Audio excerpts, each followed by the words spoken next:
Magandang araw po ulit sa atin mga kakusi. Ngayon po, day off po ako sa aking trabaho, kaya naisipan ko po magluto ng kare.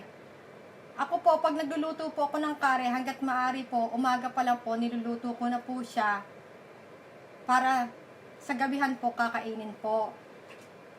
Ang kare po para sa akin ay sumasarap habang tumatagal po katulad ng adobo sa Pilipinas. Kaya umpisahan na po natin ang pagluluto.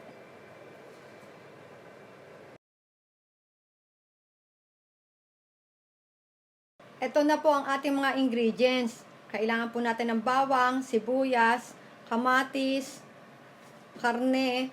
Depende po sa karne na gusto nyo. Pwede pong baboy, pwede pong manok, pwede nga din pong seafoods. Depende po sa inyo. At ito pong patatas at saka carrots po, ay pinirito ko na po sa mantika. Pwedeng hindi rin po iprito. Depende po sa ating pagluluto kung anong klaseng gusto nating luto. At kailangan po natin ng oil. Kahit anong oil po. At broth cubes po. Tara po, simulan na natin ang pagluluto. Po, pinainitan ko na po ang aking kaldero. Kaya maglalagay na po ako ng mantika. Igigisa lang po natin lahat siya.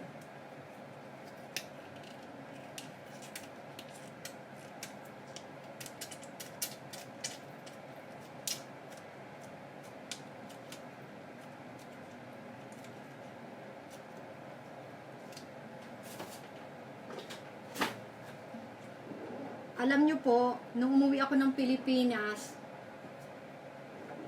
nagluto po ako ng kare. Nasarapan naman po ang mga kamag-anak ko.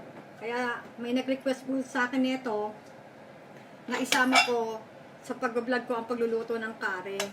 Kasi may nabibili na po sa atin sa Pilipinas ng yung kare, hindi siya kare powder. O nga po pala, ang gamit ko nga po pala na pang kare powder po. Po. Bali, dalawang klase po yung ginagamit ko. Yan, siya. Sa atin po sa Pilipinas, may nabibili na rin po. Kaya makakapagluto po talaga kayo. So, umpisahan na po natin sa sibuyas. Mas masarap to kung maraming sibuyas. Depende ulit din po sa inyong pagluluto kung maramihan ba.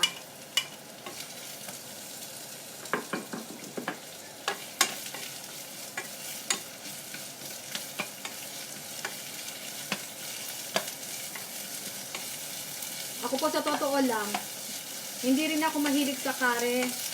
Lalo na sa mga restaurant, yung mga Indian kare. Yan. Pero pagka luto ko, wow.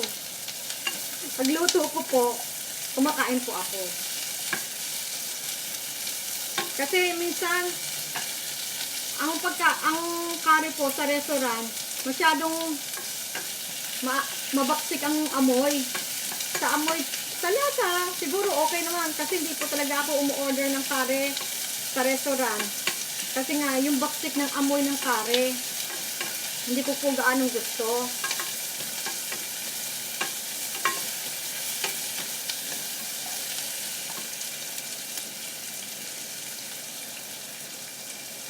Po, sinunod ko na po yung bawang natin.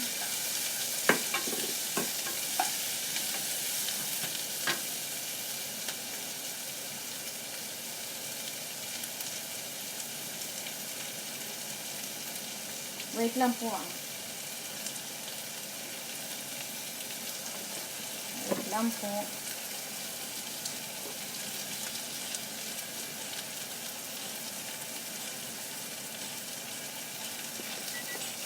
Ay, pasensya.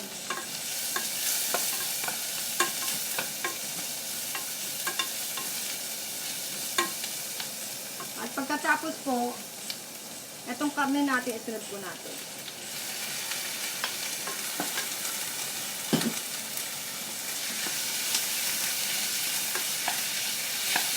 Gisa-gisa lang po tayo, napakadali po.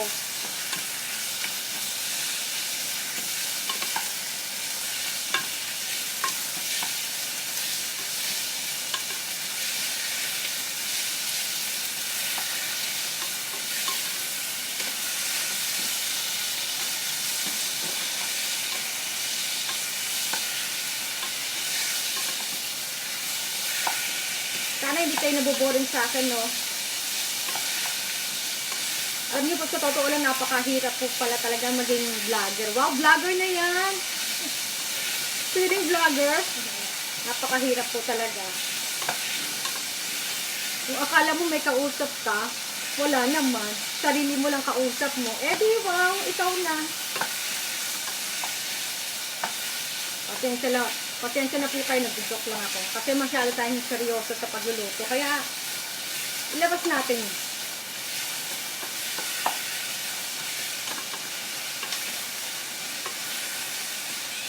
Pagka golden brown na po siya, ito pong kamatis na to, binalatan ko po. Ayan, binalatan ko na. Ayan, binalatan ko po kasi hindi naman po siya natutunaw yung balat. Ngayon, pagka kinakain mo, medyo istorbo sa mga kakain. Kaya binalatan ko po siya para wala nang istorbo. So, lalagay ko na po.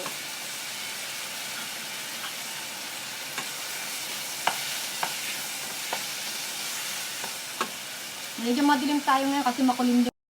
Ito po, nailagay na natin itong ating kamatis.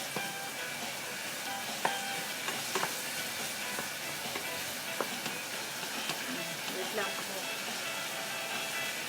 Maglalagay po akong konting toyo. Kahit konti lang po. Magkalasa naman siya. Konti lang.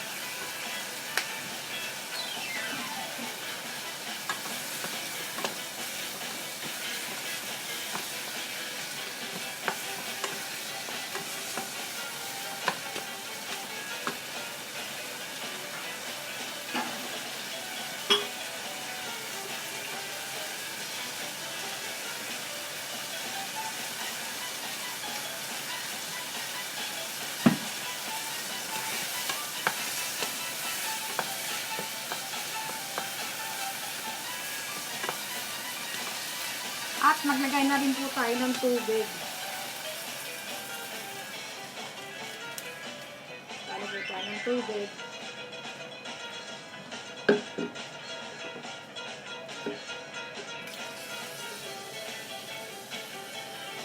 Medyo dadamihan ko yung ating sabaw.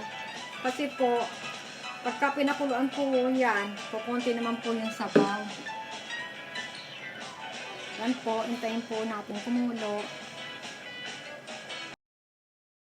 Po, hintayin ko po siyang kumulo. Hayaan ko muna po. Pansamantala po, ako po ay maglalaba at maglilinis po ng bahay muna habang nagpapakulo.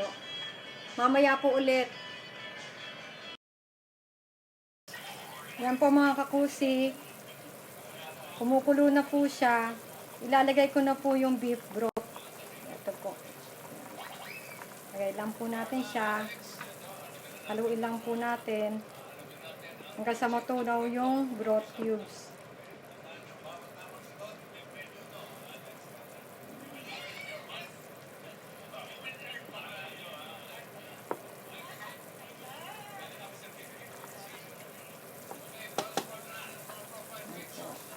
Hingaan lang natin ang apoy. At takpan po natin. Takpan po natin. At balikan na lang po natin after 2 hours para sa akin pag lumambot na po ang ating karne.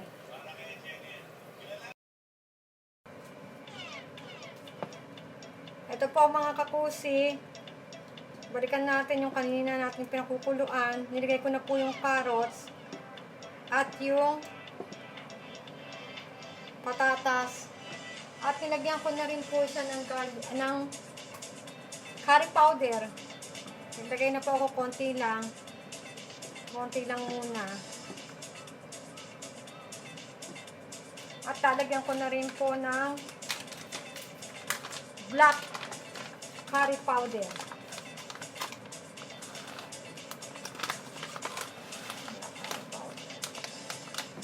Lagay ko na po siya lahat kasi konti na lang naman po ang natira dito.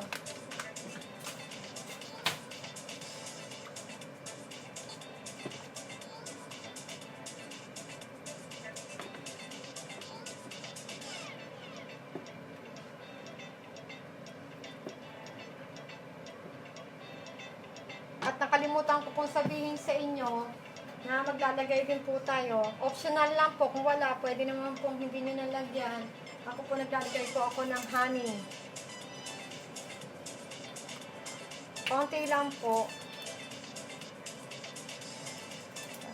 Konti lang.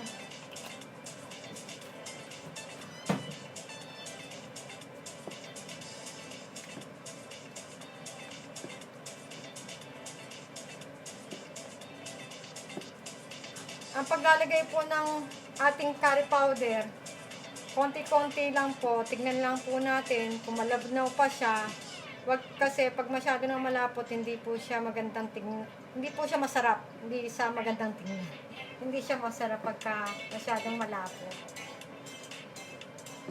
Kaya ito, nilagyan ko muna po siya ng mga curry powder para po mamaya ulit dadagdagan ko na lang po siya pag kulang. Pakukuluan ko po ulit siya na mga 1 oras pa po. Okay po? Mamaya po ulit. Ayan po mga kakusi, balikan po natin ang ating nilulutong kare. So, ayan. Tamang-tama lang siya, hindi siya gaanong malapot, sakto lang po siya. Ngayon po, pwede na po natin siyang patayin. Patayin natin ang ating kalan. At mamaya-maya po ulit, pakukuluan ko po siya. Para mas lumasa siya. Manuot yung mga lasa dun sa karne, sa gulay. Kaya mamaya po ulit. Ang ating niluto kanina. Gumawa na rin po ako kanina ng potato salad. Ang mga Hapon po, hindi po sila nakakakain ng isang putahe lang, kaya gumawa na rin ako ng salad. Yan, maraming salamat po. Sana magaya nyo po. Alam ko mas masarap pa yung magagawa nyo kaysa sa akin. Maraming salamat po.